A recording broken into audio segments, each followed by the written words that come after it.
What's good, YouTube? It's your boy Tony D2 Wild checking in once again, back with the bang of the day, guys, on a very special video.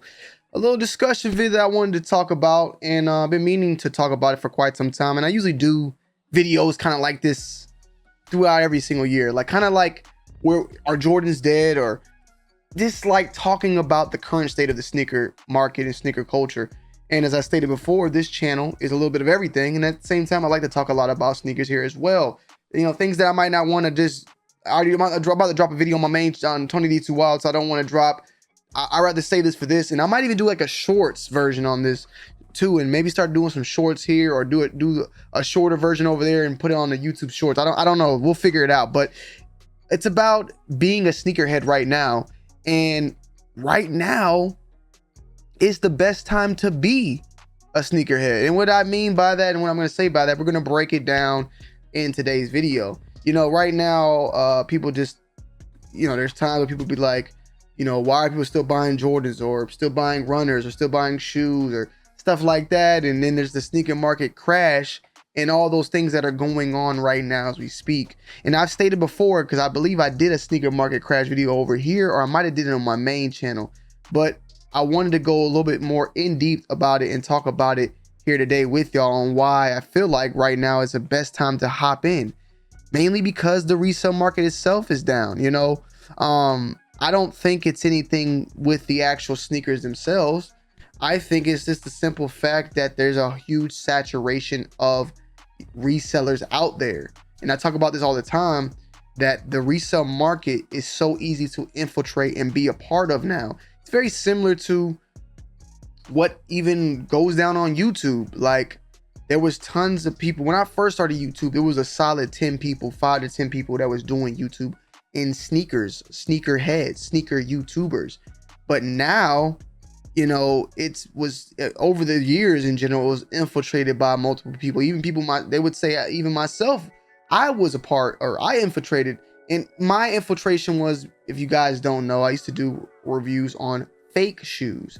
And then I transitioned over to doing the real deal and created a career out of it. You know, and there's a lot of people that came before me, like DJ Dells, Jumpman Bostic, Nightwing, Fomer Simpson, Zaya X, aka Ease the Crave. There's a lot of people that was doing this before me, and then I came in, and it was the Bullet RCs, the DB Town 24s, Rob Dollar, several people that was coming around then, and then Mike Rich's unfolded, and the Kaises started coming in and stuff like that, which I always kind of revert to as the golden years, you know, and not meaning that like any other time was horrible, but that's when it started getting very, very, very popular. And then that's when the hype itself came in. And during that time, being a reseller wasn't really a big thing. It was being a buyer of reseller. And what I mean by that is the resellers weren't getting the looks. The buyers were getting the looks, like Kais going and spending thousands of dollars on Supreme, Blazendary doing thousands of dollars on Supreme, Blake Linder, you know, copping Yeezy 2, all that stuff, you know, all the crazy hype beast, Supreme Bape, $1,000, all this and that, all the stuff that was going on and going crazy about. That's what was popping, you know. And then me, Bull, we kind of stuck to our thing. I always stuck to buying, you know, what I like, and I dibble and dabble sometimes in the hype, but I never fully indulged in that. And there's nothing wrong with that at the end of the day, but that's what was kind of getting the big numbers. And then one person I got to say, man, I got to take my hats off to him, that kind of switched it up and changed the game, was 2J's. Blake Wynn brought 2J's to a sneaker con. I believe it was Fort Lauderdale a couple years back. That was the first time I seen 2J's, and he had already had Urban Necessities at the time. But 2J's kind of, I would say, the way Kais brought the vlogging aspect for Sneakerhead, the lifestyle of, because before that it was nearly this in a room reviewing a shoe and that's it. Kais kind of put the vlogging aspect in there, and even, well, I gotta really say, Zaya X did a lot of vlogging as a sneakerhead, and he was even in vlogging as a reseller way before anybody else. I think Zaya was a pioneer of a lot of things that he doesn't get the credit on, but they show different sides to things, you know. And 2J's came in and showed that lifestyle of a reseller. Yeah, 2J still buys shoes and indulges in the sneaker game and the sneaker culture, but he came to YouTube as a sneaker reseller. And even people like Unbreakable Kicks came through. You know, Unbreakable was getting crazy stuff, doing, you know, pre-orders and stuff like that. And that brought in kind of a new foundation of sneaker content for YouTube, and that was being a reseller. So just like when I was doing YouTube content as a sneaker buyer and getting these collections, and even before I came, you had people like Dell's Bostic that if you were to watch them, you'd be like, I want to get a collection like them. And then you have somebody like me that got the collection like them.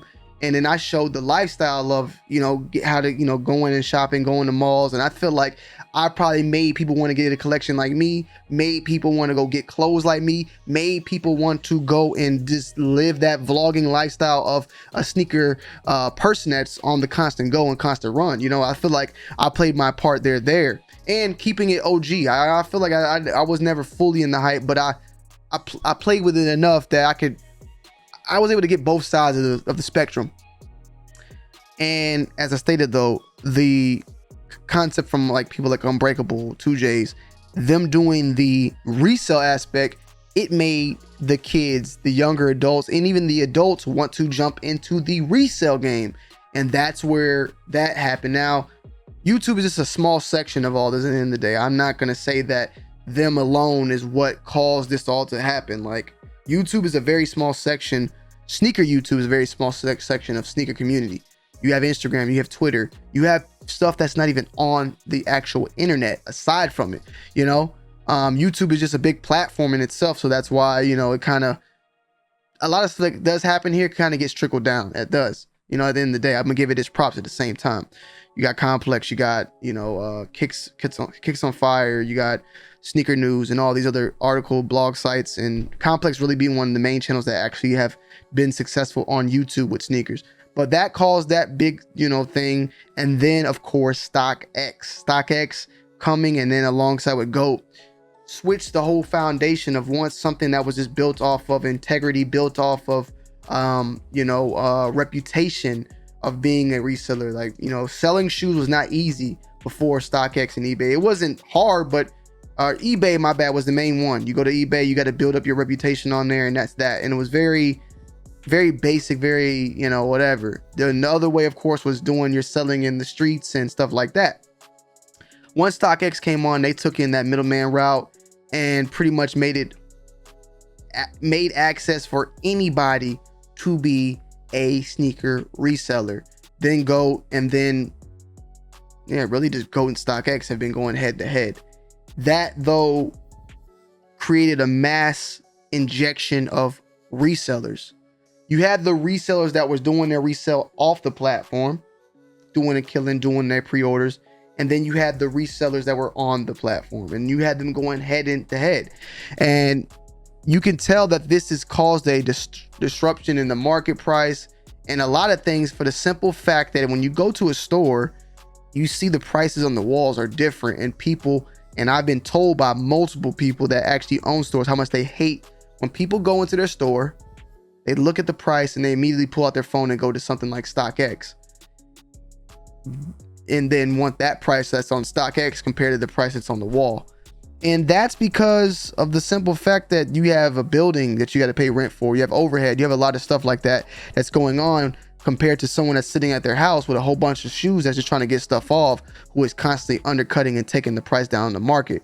That massive saturation, and it's constantly growing more and more, has caused a disturbance in the market itself. Things being undercutted so much that I feel like the people that really was making money and making good money are no longer even going after those items.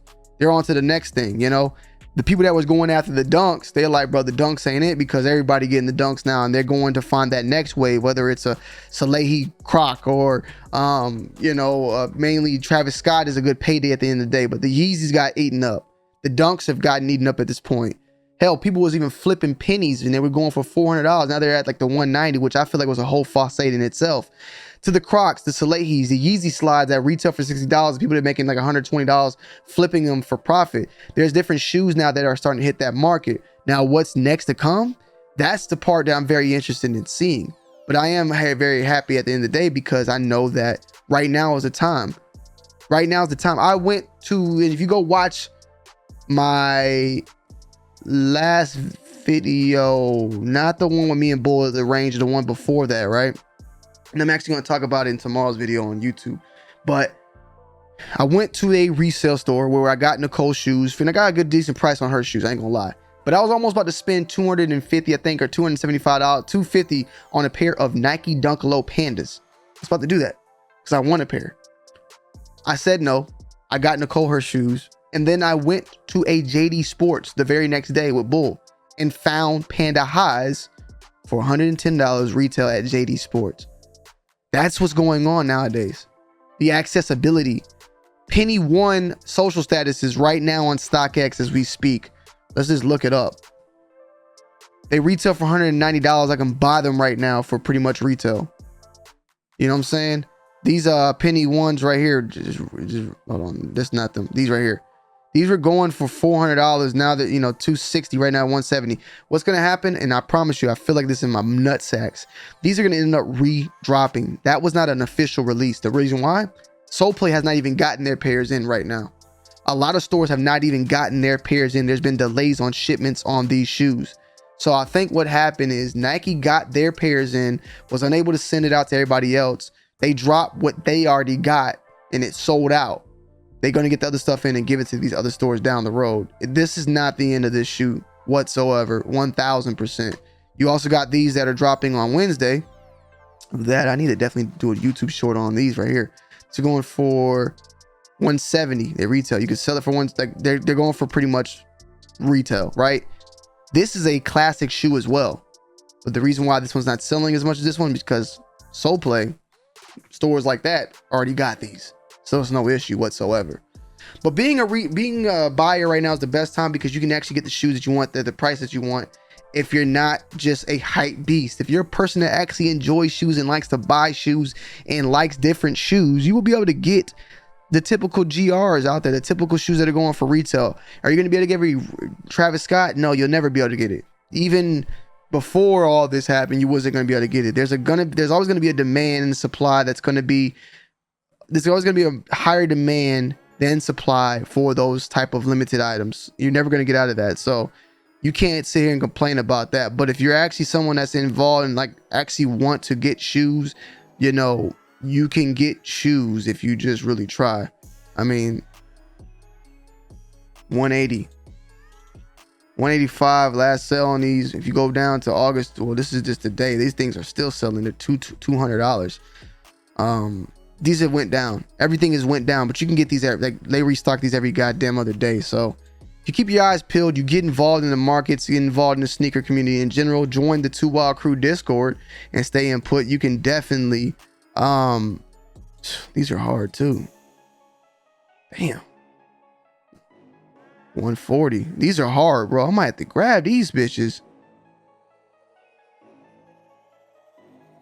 I got this version, but with the navy blue. I like the UCLA color though. That's fire. I got the USC also with the gold. But it's crazy, man. Seeing these prices nowadays. 280. This is that's all right. But these used to be $500. These used to be the original ones were 500. Hold on. Are they treating these like the same exact shoe? Wow, they put in the well, I guess so. I guess that's crazy though. Yo, that's crazy. So these release. Hold on, look at this, bro. Bro, they don't got the long. They don't got like the long chart no more. These right here. Oh, here we go. My bad. I should have went down another one. Look at this. $900. $1,000. This was going up all the way last year. Look at that. Last year. $1,100. These shits dropped. And I got to say one more thing, bro. If y'all don't believe that StockX plays a part in the market or controls the market, they control it. I want to say at least 80. This is a StockX market drop. And it's all because of StockX. You know why? if StockX would have made this separate, and what I mean by that, if StockX would have kept the 2016 as its own page and the 2022 as its own page, you would have seen some differences there. This merely happened June 19th. It dropped instantly once these things restocked. It's crazy out here, bro. They did the same thing with these right here too. Damn, these were all going for crazy amounts. StockX just did something wild. I just now paying attention to this. They combined in all these shoes. Hey, which is cool. I mean, but initially, the Pirate Black, right? Like this right here. See, these are different. See, they kept these different. You see how that's different? Look at that. 2015.